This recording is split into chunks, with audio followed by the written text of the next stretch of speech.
Petra from Serbia, and I have an extremely rare condition where my aging process is much slower than that of regular people. Like, when I was 6 years old, I looked like a dumb 2-year-old toddler, which made people treat me like one. And things got even worse as a teenager. But before I continue, click like and subscribe. Because of my condition, my parents decided to homeschool me till I was a bit older. I only got to hang out with other kids at the playground, and I'd get picked on all the time because I looked so much smaller than everybody. Once, when I was about 8 years old, I was playing on the slides in the park when a worried-looking woman came running to me. "Sweetie, are you lost?" "No." "Oh, poor baby. Probably can't understand a thing. You must be so scared." "Do I look scared? And I'm not a baby." But she wasn't even listening to me. And before I knew it, she was calling over a policeman from the street. "We have a missing child here, officer. Please, help her find her mommy and daddy." Despite my protests, the policeman whisked me off to the station and started taking pictures of me for missing child posters. Oh my God, I know my parents' number and address. I live right across the street from the playground, and you guys kidnapped me. This was the beginning of many, many times my parents had to come get me from the police station. I finally joined school in the 7th grade. The minute I walked into the classroom, a girl elbowed me roughly and said, "I think you've lost your way, kid." Oh, if only I had $1 for every time I heard that. I would be a millionaire by now, and I wouldn't need to be in this school with dumb people like you. And with that, I pushed her aside and took my seat. When I did all the math problems correctly in the first lesson, the teacher called me over, looking all starstruck. "Wow, Petra, you're a genius." "Thanks. Why?" "Because you solved these algebra problems meant for 12-year-olds. "But I am 12 years old." The teacher just giggled and then did something I hated. She pulled my cheek. "Oh, aren't you a little cutie pie? Yes, you definitely have the mind of a 12-year-old. No matter how many times I said it, no one believed that I was actually 12. They all thought I was some kind of baby genius who'd been bumped up a few grades. Eventually, I gave up and let everyone believe I was super smart. This didn't really help me become popular or make friends, though. Jessica, the meanest girl in class, wasn't too happy because everyone thought I was the smartest, and she made sure everyone constantly made fun of me. Does your butt look big 'cause you're wearing a diaper? What kind of language is that book in? Goo goo gaga? Another time, I was eating lunch by myself when Jessica suddenly stopped by my table. Aw, how is the baby gonna eat all that with her little baby teeth? Why are you this way, Jessica? What do you mean? I mean, why are you so awful to me? You're the most popular girl in class. Yeah, I know. But before you showed up out of nowhere, I was the smartest too. Fine, you're the prettiest and the smartest girl in the world. Can you leave me alone now, please? Sure, but let me mash everything for the little baby to eat first. And with that, she started pounding my food with her fist. OMG, you are such a psycho. And with that, I picked up the smushed piece of cake and flung it at her face. She picked up my glass of juice and dunked it on my head. And before we knew it, everybody joined in for fun and a full-scale food fight had broken out. We both got detention. And after that day, I found a corner in the little playpen for the kindergarten kids and basically had lunch there by myself the next 3 years. Until one day, Josh came and sat next to me. Josh had just joined our class a few weeks ago, and he was a total babe.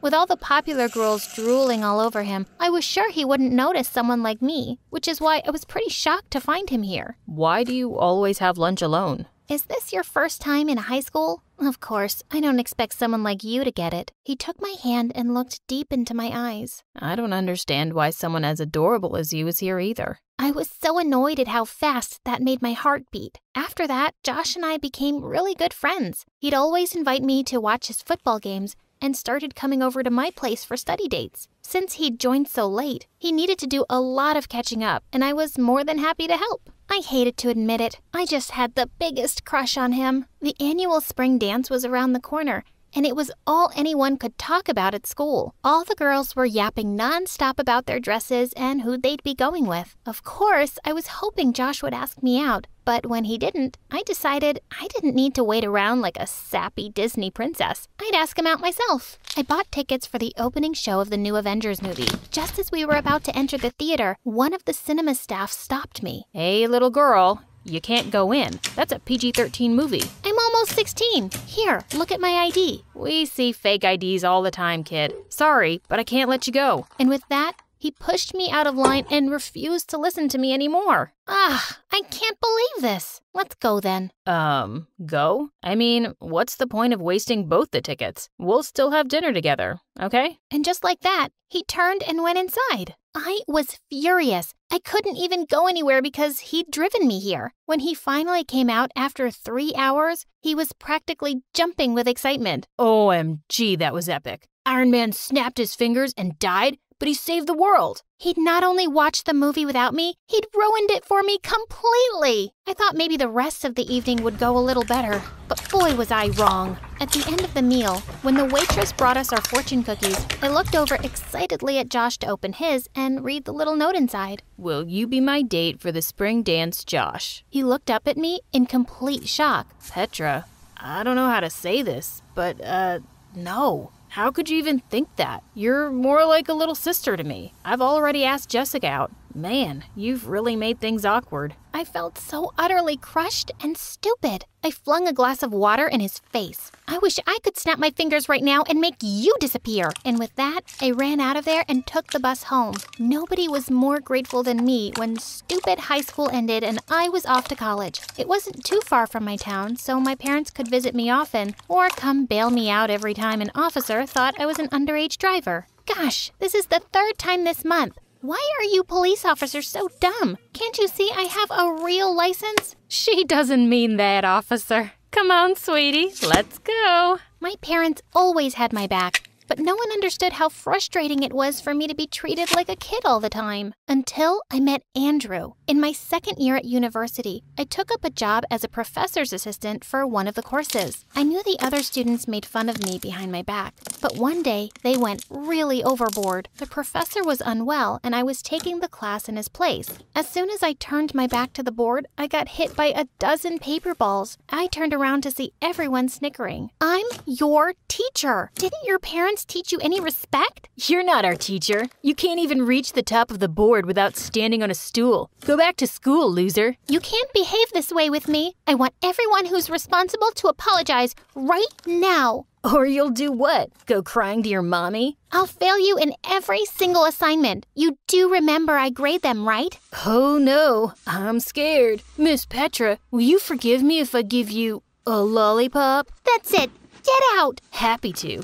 Come on, guys, let's go. We don't need to take orders from some high school smarty pants. And just like that, the whole class walked out. I tried to keep my cool, but when everyone had left, I burst into angry tears. Just then, I felt a gentle tap on the shoulder, and I looked up to see that it was Andrew, one of the students. I'm really sorry about the way they treated you. I think you're really smart and beautiful.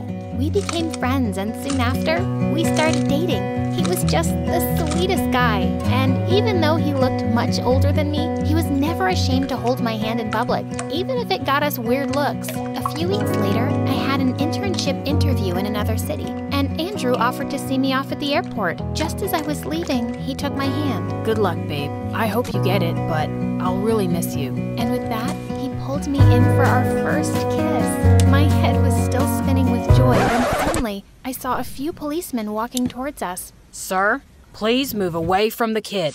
What's the problem, officer? We've recently had many reports of a gang kidnapping young girls, and you need to come down to the station with us to answer a few questions. Wait, what? He's not a kidnapper. He's my boyfriend, and I'm 20 years old. The policeman didn't listen to a word we said, and we were taken down to the station. My parents had to come down again with my birth certificate and baby pictures before they finally let us go. It turned out that the people at the airport had been making videos of the whole thing, and it had gone viral on social media, with people saying all sorts of mean things about me and Andrew. And to make things worse, the company I had an interview with wasn't happy that I didn't show up, so I lost the internship too. I was beyond furious now. I took to social media myself and posted a video talking about how I'd always been discriminated against because of the way I looked. The video went viral and I started receiving a lot of sympathy messages and support. The public pressure made the police issue an official apology, and the company even offered me the internship again. But my condition had really sparked an interest in the public, and I was being invited to tons of TV and online interviews. All everyone wanted to know was the secret of my youth. Soon enough, I realized that people